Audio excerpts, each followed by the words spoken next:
Uno se trata sobre lumbalgia y el otro fibromialgia. Ambos temas son muy comunes para medicina general, para medicina interna y también en emergencias y desastres, ¿no? Siempre el paciente viene en los motivos de consultas en los servicios de emergencia. Vamos a empezar con lumbalgia, como ven ustedes en la pantalla. Se define la lumbalgia, como su mismo nombre dice, como una sensación dolorosa en la región lumbar y que esta impide su movilidad normal. Esa es la definición de lumbalgia. Aguda, si dura menos de 3 meses, y crónica, ¿no? A partir de ello, ¿no? Se puede acompañar, a partir de este límite temporal cuando se acompaña de intolerancia al esfuerzo con o sin afección de las extremidades inferiores. Este término es muy importante sobre definir si se trata de agudo o crónico, ¿no? Porque es a partir de 3 meses cuando se puede pedir exámenes de ayuda diagnóstica, ¿ya? A ver, como una radiografía, tomografía, resonancia. Hay 3 grandes grupos que van a definir el término de lumbalgia, ¿ya? En primer lugar, nosotros nos vamos a decidir, sobre todo acá en el cajero, el tema sobre lumbalgia de tipo mecánico, ¿ya? Porque la lumbalgia también se trata de, por ejemplo, un cuadro infeccioso, puede causar lumbalgia, un cuadro neoplásico también puede causar lumbalgia, ¿no? Etcétera. Entonces acá están los 3 grandes grupos: el síndrome lumbar, el síndrome lumbociático y el síndrome de cola de caballo, ¿no? El síndrome lumbar, ¿no? Es la sensación dolorosa que se ciñe exclusivamente en la región lumbar, ¿no? Y que puede incluir una o ambas extremidades inferiores. Esta se va a acompañar siempre, ¿no? Los alumnos que han rotado conmigo, ¿no? Al examen físico, vamos a ver contractura muscular, ¿no? Y afectación de la gran mayoría de los movimientos vertebrales. Lumbociática o síndrome radicular, cuando el dolor se irradia a uno o dos miembros inferiores, ¿no? Siguiendo el trayecto del nervio ciático, ¿ya? Ese es ya lumbociática o síndrome radicular cuando hay un compromiso del nervio ciático, ¿no? Y esto lógicamente pues va a causar dolor en la zona donde está llevando información este nervio. Y el otro gran grupo, ¿no? Que es el síndrome de cola de caballo, ¿no? Ya que más adelante vamos a profundizar, ¿no? Es aquella lumbalgia que se acompaña, ya hay un dolor genital, un dolor perianal y anestesia en silla de montar, ¿ya? Acá sí hay que tener en cuenta de que en este síndrome, ¿sí? Eh, hay un compromiso que puede afectar la micción, la defecación.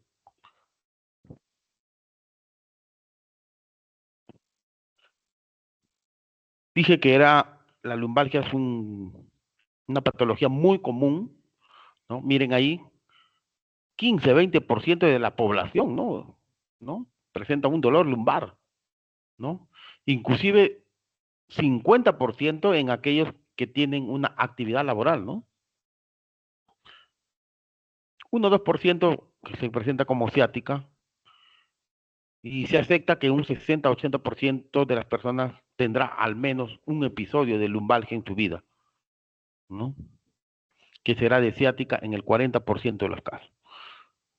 Como siempre, afecta a personas jóvenes, un adulto, ¿no? Edad media de la vida y sobre todo el sexo femenino, ¿no?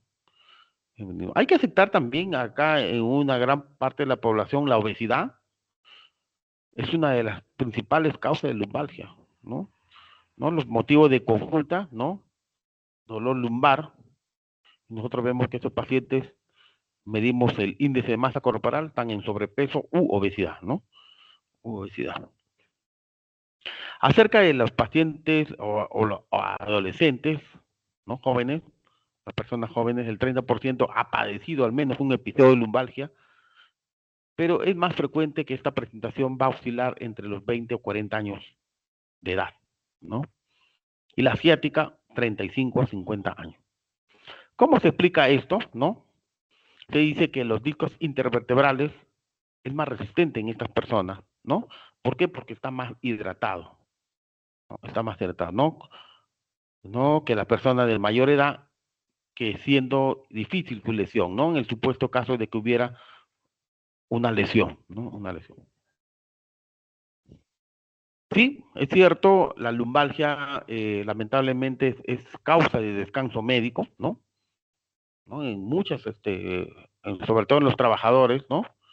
Y ese es un gran problema, ¿no? Porque en, en los empleadores, ¿no? Produce ya que si un personal falta o saca descanso médico, sobrecarga a otro, ¿no?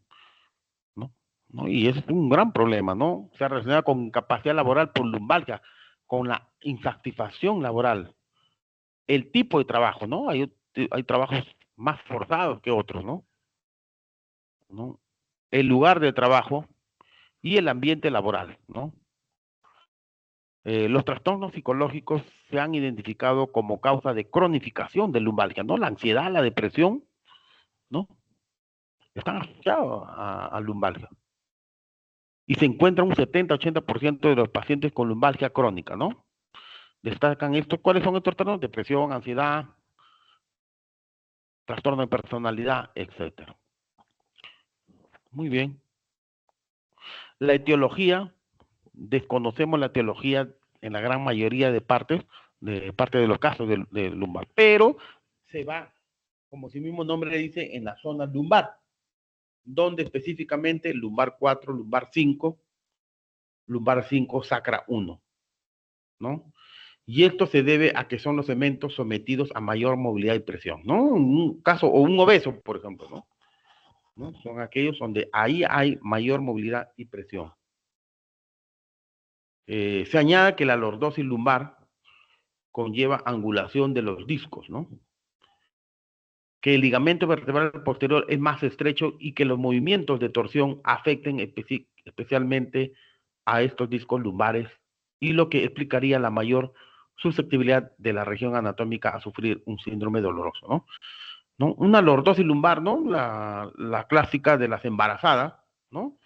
Va a conllevar pues a una angulación de estos discos y esto le puede producir también dolor a nivel estólico. El mecanismo aún de doloroso es desconocido, pero puede relacionarse en algunos casos como la estimulación de los nervios del ligamento vertebral posterior, ¿no? Y del anillo fibroso, ¿no? Aquí se define como la hernia del núcleo pulposo, ¿no? ¿No? ¿Por qué? Porque estos van a comprimir esta estructura. Las causas, los estudios sugieren que el dolor lumbar puede sugerir una gran variedad de estructuras anatómicas, ¿no? Huesos, discos intervertebrales, articulaciones, ligamentos, músculos, etcétera, ¿no? En una minoría de los casos, aproximadamente, como dice acá la diapositiva, un 5 a 15%, el dolor lumbar se puede atribuir a una causa específica, ¿no? Por ejemplo, una fractura, ¿no? A causa de osteoporosis, ¿no? Una neoplasia, por ejemplo, mieloma múltiple, ¿no? Una causa infecciosa, ¿no? Pielonefritis, ¿no? Para el 85-95% de los casos, la causa específica del dolor lumbar no está clara, ¿no? No está clara. La sintomatología mecánica es definitoria de la lumbalgia primaria, ¿no? En la que en un discreto porcentaje, hasta un 5%, encontraremos alteraciones estructurales, ¿no? Como por ejemplo en la diapositiva, acá ven una resonancia, una protrusión, ¿no? ¿No? O hernia, mejor dicho. Pero la gran mayoría, ¿no? dada la ausencia de una causa aparente, se clasificará como una lumbalgia inespecífica, ¿no? ¿Cuáles son esas? ¿No? Una incorrecta utilización de la espalda, ¿no? Posturas inadecuadas, microtraumatismo, ¿no? A la pérdida de la musculatura paravertebral y abdominal, y a las alteraciones psíquicas y a las causas desconocidas. ¿Ah? Lumbalgias secundarias, con mucho menos, las menos frecuentes, están relacionadas con procesos inflamatorios, ¿no? Por ejemplo, las espondiloartropatías seronegativas, que ustedes ya habrán hecho, ¿no? Tumores, ¿no?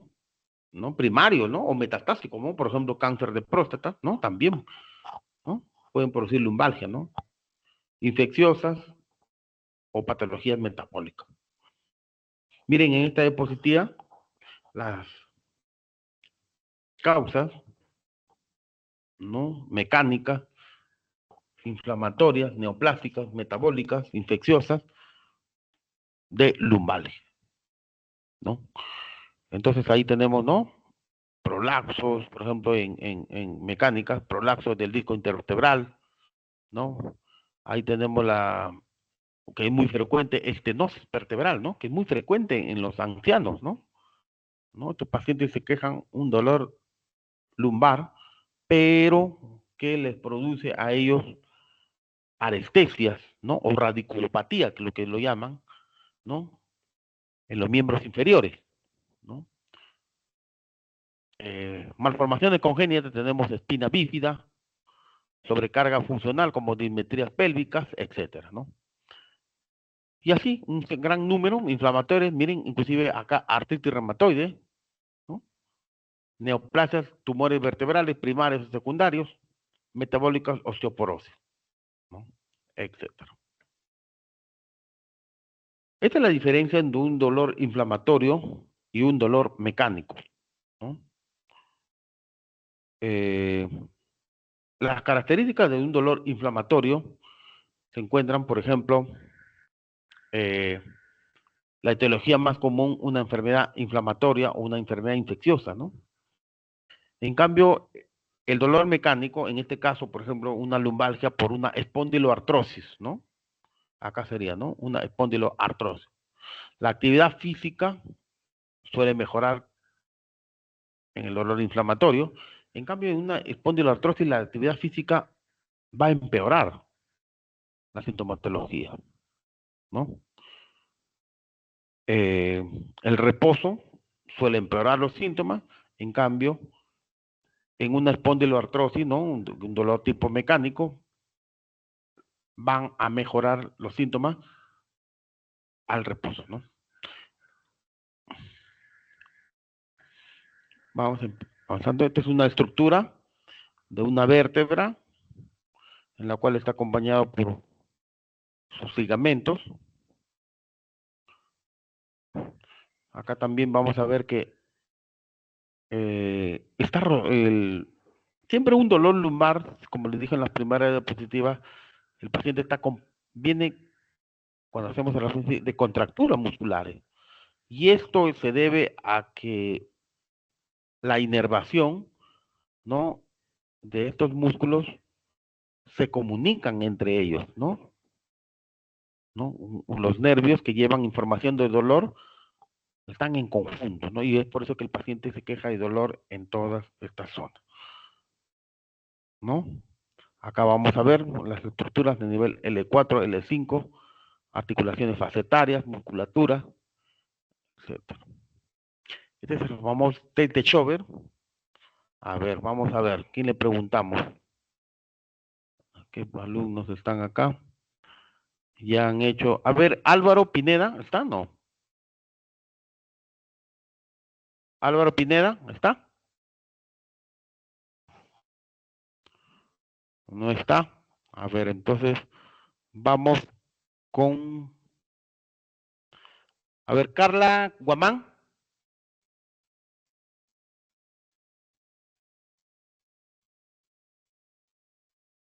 ¿Está Carla Guamán? No. Doctor, sí, A presente. ver, te escucho, a ver. Tú ya habrás escuchado qué es el test de Schober, ¿no? ¿Sabes qué es el test de Schober?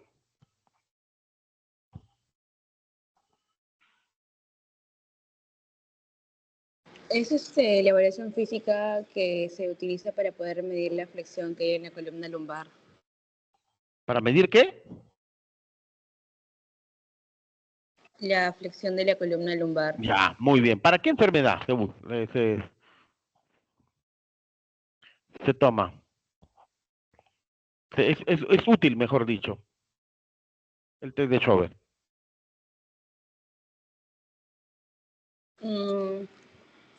En una espondilitis.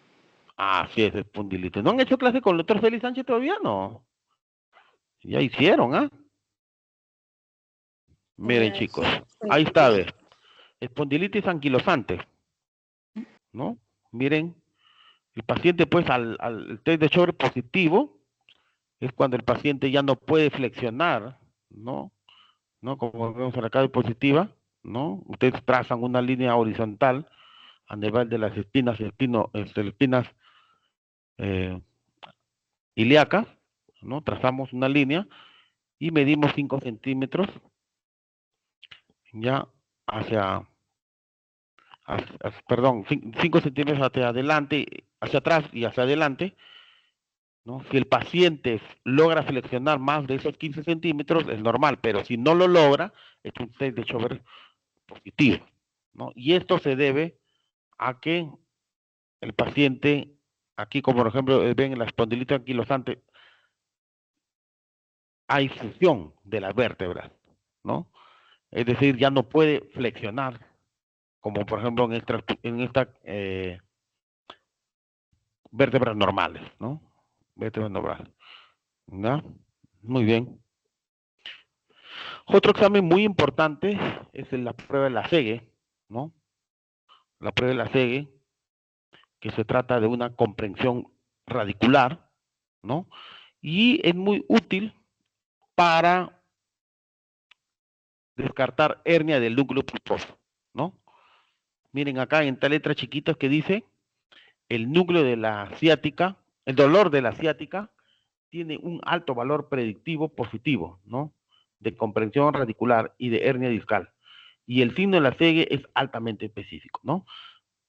Este examen, ¿en qué consiste? Ponemos al paciente en decúbito dorsal, como ven acá en la pantalla, ¿no? Y, y nosotros ayudamos a que el paciente levantemos un miembro inferior y si el paciente se queja de dolor, ¿no? Nosotros podemos llamar un LASEGE positivo, ¿no? Un LASEGE positivo, ¿no? Esto es lo que les había dicho antes sobre los signos de alarma, ¿no? Síntomas de alarma en el dolor lumbar, ¿no? ¿Cuáles son esos signos de alarma? Uno de ellos, una sintomatología compatible con síndrome de cola de caballo, ¿no? Hay que tener en cuenta eso, ¿no? ¿No? Si el paciente viene con dolor lumbar y hay retención urinaria, si hay una sintomatología neurológica bilateral, si hay anestesia en silla de montar. Entonces, este paciente hay que tener en cuenta que hay signos de alarma. Si hay un trauma previo y significativo, ¿no? Una caída, ¿no? ¿No? Si hay una caída, ¿no? Sobre todo en adultos mayores, ¿no? Hay que tener muy en cuenta. Historia anterior de proceso maligno, fiebre concomitante, ¿no? ¿No? Podemos justificar brucelosis, por ejemplo, ¿no? Paciente queja y dolor, ¿no? Si el paciente es adicto a drogas vía parenteral, si hay utilización de corticoides, ¿no? Muchos, edad superior a 50 años, masa pulsátil abdominal o ausencia de los pulsos femorales, ¿no? Entonces, estos son los signos de alarma que nosotros tenemos que ver o tener en cuenta. Las pruebas complementarias, ¿no? Lo que les dije en la primera diapositiva, no siempre paciente que llega con dolor lumbar pedir exámenes de ayuda diagnósticas, sobre todo hablo por las radiológicas, ¿no? En el dolor lumbar agudo no se debe realizar pruebas diagnósticas. El 95% de los pacientes que consultan por lumbalgia no precisan pruebas diagnósticas y el problema se resuelve dentro del primer mes. Cuando nosotros solicitamos exámenes radiológicos, ¿no? déficit motor evidente, síntomas o signos sospechosos de enfermedad general, dolor lumbar que no mejora con el reposo, antecedente de una neoplasia maligna, ¿no? Sospecha de espondiloartritis, adicción a drogas por vía parenteral, traumatismos, alcoholismo, ¿no? Corticoterapia prolongada, ¿no? Etcétera, ¿no? Acá está lo mismo de los signos de alarma, ¿no? Acá está el signo de alarma. Ya, entonces ya chicos ya saben, ¿no? Cuándo pedir examen de ayuda de diagnóstico radiológico, estoy hablando, ¿no? No, porque si se trata, por ejemplo, de una causa infecciosa o se sospecha de un proceso maligno, como ven acá, ahí sí, no, ustedes no van a estar esperando hasta que pasen los 3 meses, ¿no? El tratamiento siempre hay que ver, definitivamente, ser lo menos tóxicos, ¿no? Diría yo, en cuanto a farmacología, ¿no? Si el paciente se encuentra en obesidad, pues el tratamiento sigue siendo que baje de peso, ¿no? Lamentablemente en estos tiempos la obesidad ha ido aumentando, ¿no? Y lo peor de todo es que no es fácil bajar de peso, ¿no? Decimos, sí, baje de peso, pero en realidad no vemos esas diferencias, ¿no? La otra pauta es terapia física, ¿no? Estoy hablando en tratamiento para lumbalgia mecánica, ¿no? Terapia física, ¿no? Y a último ya nosotros podíamos venir por el tratamiento farmacológico, ¿no? ¿No? Empezamos siempre con la vía oral, ¿no? Vía oral, ¿no? Ahí tenemos analgésicos, relajantes musculares, antidepresivos, etcétera, ¿no? Y en lo farmacológico, como yo les dije, ¿no? La terapia física, calor local, aguja seca, acupuntura, ¿no? Etcétera. También hay tratamientos quirúrgicos, pero esto ya es, por ejemplo, la vertebroplastia o la minectomía, cuando el paciente pues ha sufrido algún, por ejemplo, en caso de vertebroplastia, alguna fractura, ¿no? Alguna fractura. ¿Ya? Muy bien. Pregunta, a ver, chicos.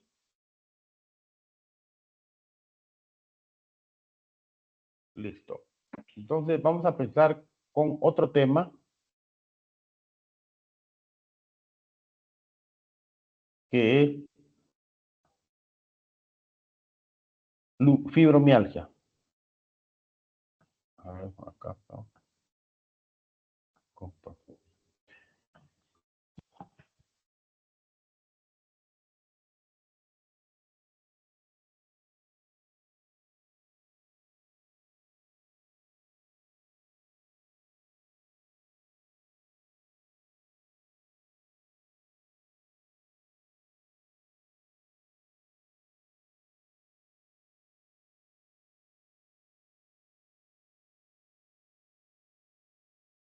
Entonces, vamos a ver con fibromialgia.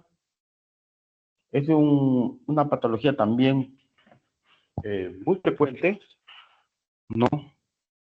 Muy frecuente, sobre todo en las mujeres. Eh, y es un diagnóstico de exclusión, ¿ya? Ojo, chicos, de exclusión, ¿ya? Es un conjunto de signos y síntomas encabezados por un dolor generalizado, sin motivo aparente. Y este dolor puede localizarse en cualquier parte del cuerpo, ¿no? Dolor de cabeza, dolor abdominal, dolor osteomuscular, pero sin importar la zona del dolor, ¿no? No se va a encontrar una causa aparente, ¿no? Como daño anatómico o inflamación visible de la área, ¿no? A este dolor generalizado ya va a haber otros signos y síntomas, ¿no? Y, y lo que más vamos a encontrar son trastornos del sueño, ya un sueño no reparador o un trastorno del sueño, perdón, en que el paciente lo define como que el dolor no me deja dormir, y si hay, duerme, es un sueño de mala calidad. Otros síntomas son la ansiedad, depresión, ¿no? En epidemiología, ¿no? Es el desorden reumatológico más frecuente después de artrosis. Miren, una prevalencia de 2 a 8% de la población, ¿ah? Y esta enfermedad muestra mayor incidencia en las mujeres, con un intervalo de 1 a 9, ¿no? En comparación con los hombres. Se puede manifestar en cualquier edad, pero la clásica es una paciente mujer joven, ¿no? De 25 a 50 años de edad. Estos componentes genéticos y ambientales que pueden propiciar el desarrollo de fibromialgia se dividen en factores genéticos y factores ambientales, ¿no?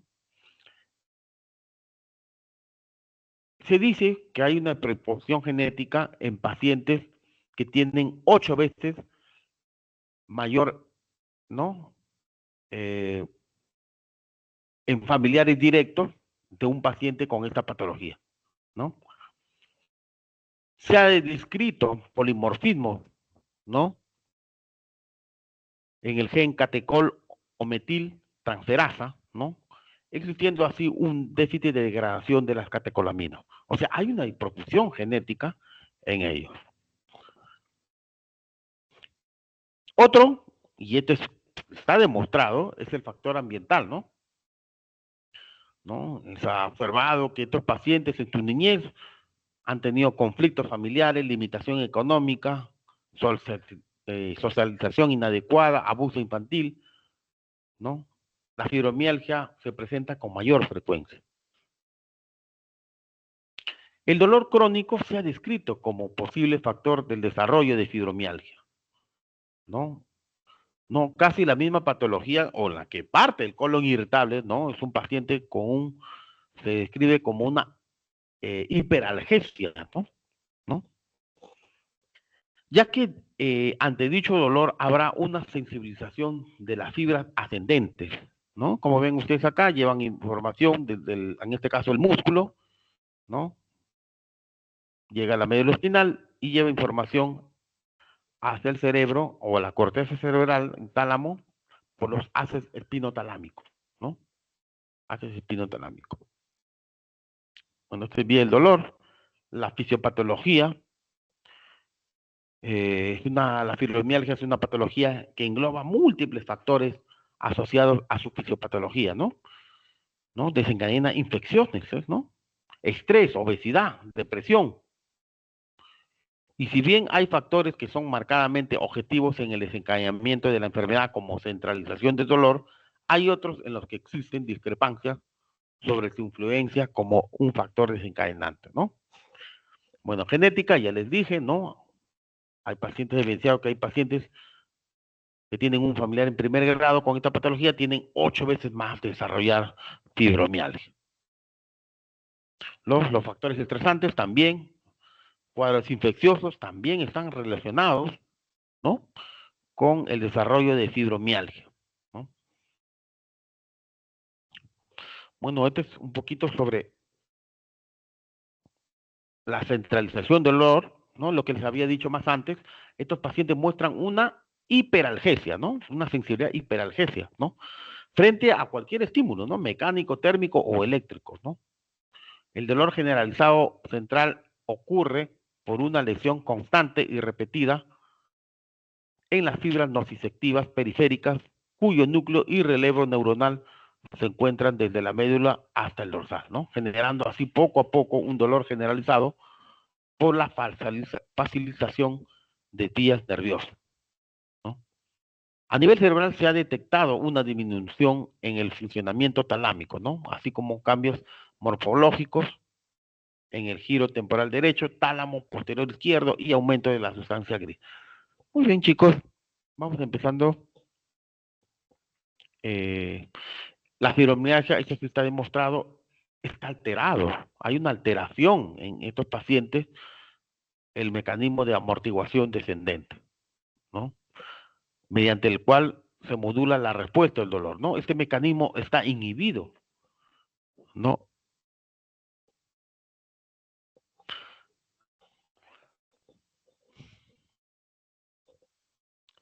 También se ha asociado en estos pacientes un componente endocrinológico, ¿no?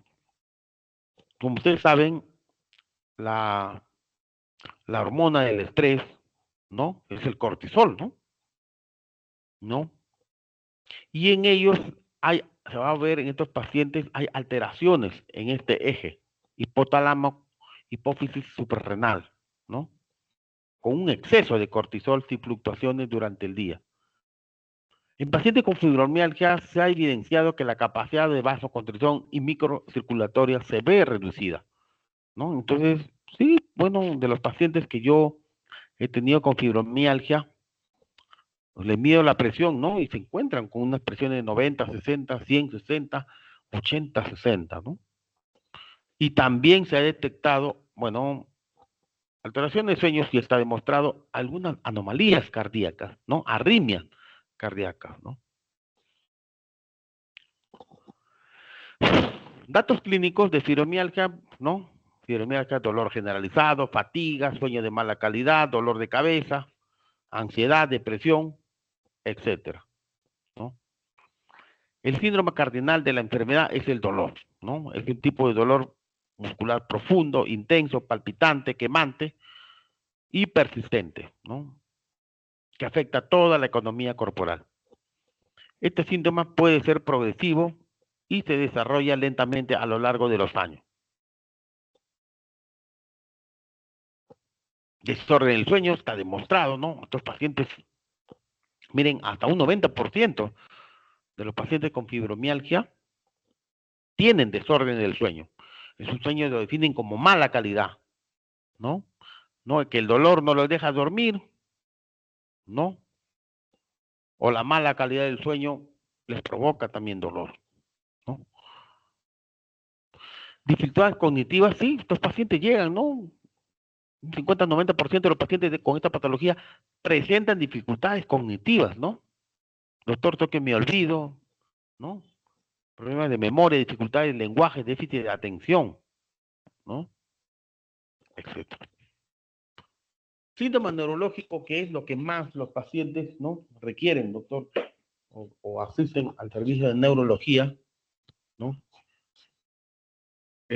También debemos tener en cuenta que el 95% de los pacientes muestran síntomas consistentes con neuropatía periférica como parestesia, entumecimiento, sensibilidad a cambios extremos de temperatura, dolor severo a la presión o debilidad en extremidades, ¿no?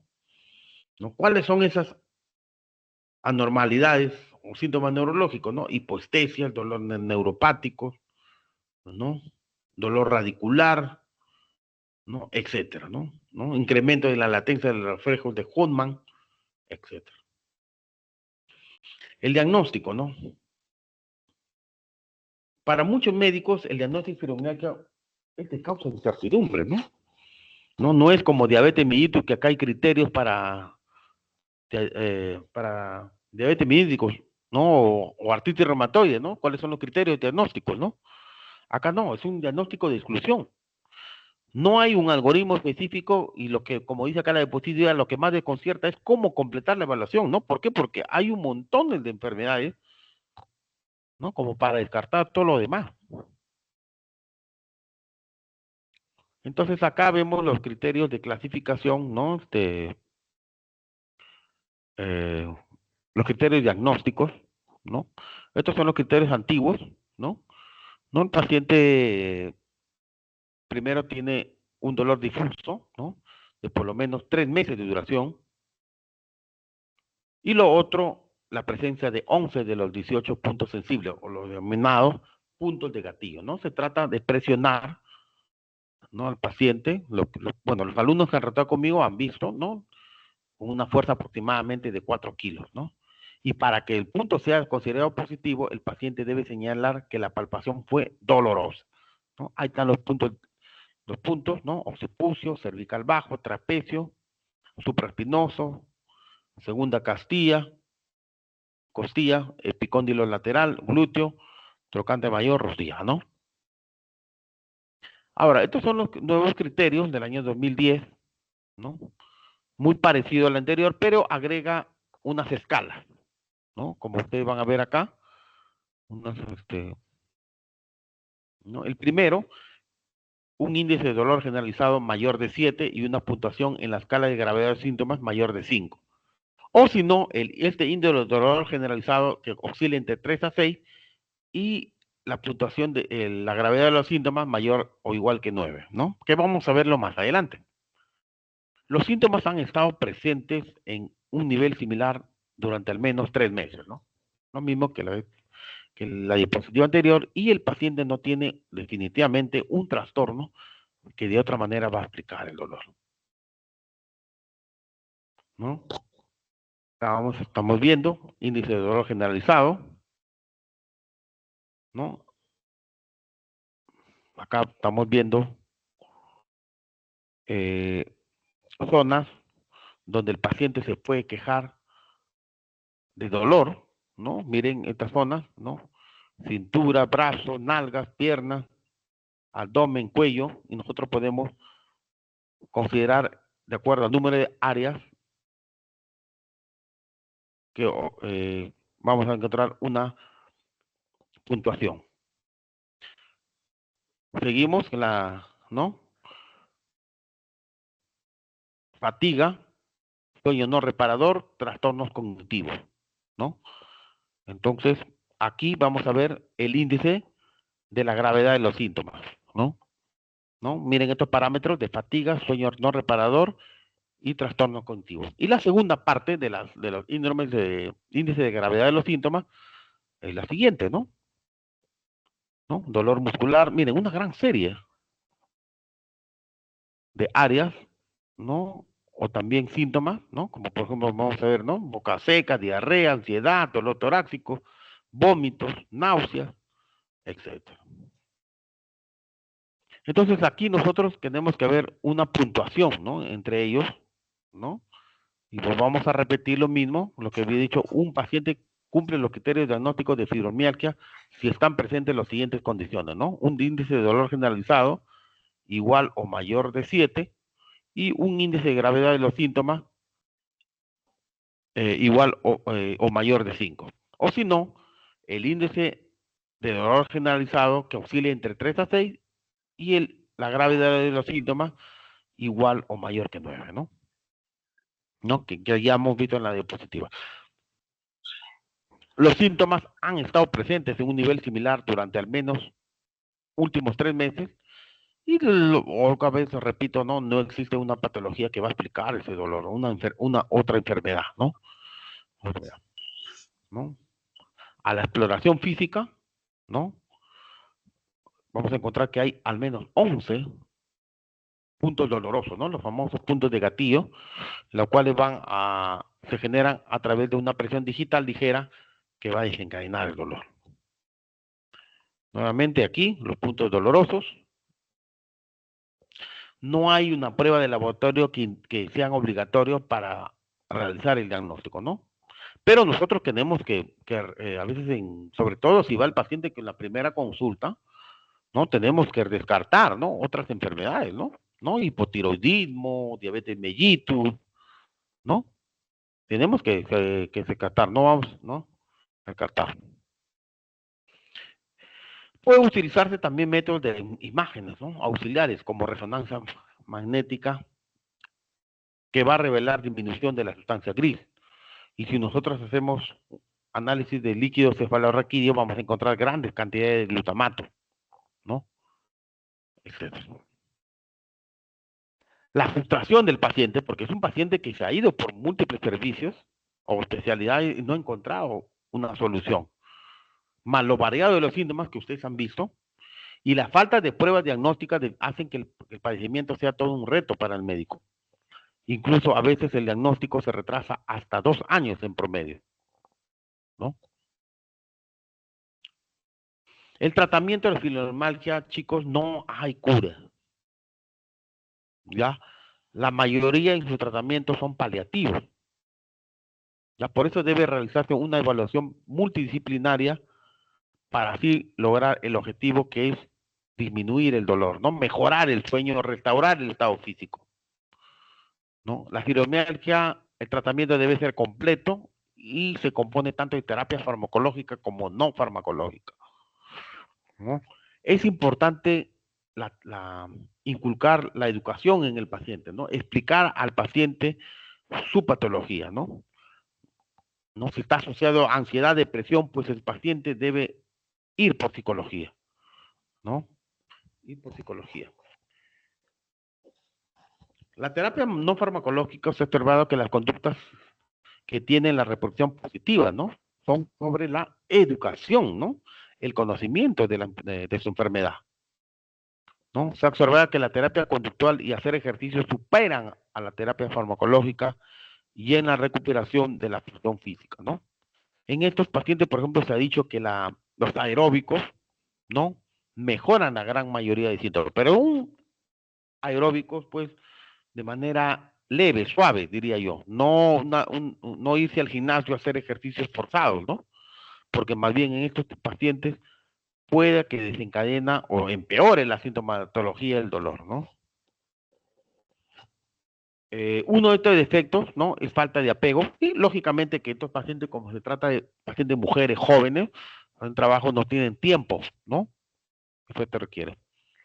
Y en cuanto al tratamiento farmacológico, bueno, muchos pacientes, colegas o médicos dan cualquier tipo de analgesia que trate de calmar al paciente sus dolores, ¿no? Pero los únicos que están demostrados, ¿no? Los medicamentos de identificación del tratamiento de enfermedades son los antidepresivos tricíclicos, ¿no? Que yo siempre lo uso, ¿no? Que es, por ejemplo, la amitriptilina, ¿no? A dosis baja, ¿no? Y el otro que están también demostrados son los inhibidores de la recaptación de serotonina y noradrenalina, ¿no? Por ejemplo, duloxetina, ¿no? Lamentablemente los anticonvulsivantes, como por ejemplo gabapentina o los AINES, como heterocoxib, naproxeno, como los opioides, como el tramal, no han demostrado significancia, ¿no? No han demostrado significancia. Acerca del tratamiento complementario, el ejercicio, ¿no? Ya les dije, los pacientes con enfermedad presentan una fuerza flexibilidad, condición física mermada, ¿no? Y en los pacientes que han iniciado una rutina de ejercicio, su percepción del dolor disminuye. El ejercicio, a su vez, puede tener efectos negativos en los pacientes con fibromialgia, ya que tienen la sensación de que el dolor aumenta después de una sesión de ejercicio, ¿no? Por lo que se recomienda que las sesiones de ejercicios en pacientes con fibromialgia sean de carácter aeróbico, ¿no? Y no tan intenso, ¿no? Continuamos con la terapia física, acupuntura, ¿no? Paciente que ha recibido al menos 6 terapias de acupuntura se ha observado que la sensación de dolor disminuye, ¿no? Y las concentraciones séricas de serotonina aumentan, lo que mejora la sensación de dolor en esta patología. La terapia conductual, lo que les he dicho, ¿no? Psicología, tener el conocimiento de la enfermedad, ¿no? Está en el manejo de su estrés, ¿no? En la educación sobre patología. Y esto va a indicar que recibirá la sensación del dolor, así como los periodos de estrés y ansiedad. En conclusión, podemos ver que la fibromialgia es una enfermedad compleja, ¿no? Que implica al sector de salud un gasto considerable, ¿no? Y genera severamente la calidad de vida de los pacientes, sobre todo su difícil diagnóstico, ¿no? Imagínense tantas otras enfermedades, diagnósticos diferenciales que pueden tener estos pacientes, ¿no? Yo he tenido pacientes, por ejemplo, que han tenido hernias del núcleo pulposo y les han dicho, inclusive hasta ya, para intervención quirúrgica, ¿no? Y a veces no ha sido ese el diagnóstico, ¿no? Ha sido fibromialgia, ¿no? El paciente no solamente le dolía el dolor lumbar, le dolía la región del cuello, no dormía bien. Está muy asociado también, chicos, a migraña, ¿no? En estos tipos de pacientes. Esta enfermedad puede ser incapacitante, por tal motivo es de suma importancia hacer énfasis en la educación del personal de salud y la población general para que haya más comprensión de la patología y así poder tomar medidas terapéuticas adecuadas y mejorar la calidad de vida de quienes la padecen. Muy bien, chicos. ¿Preguntas algunas?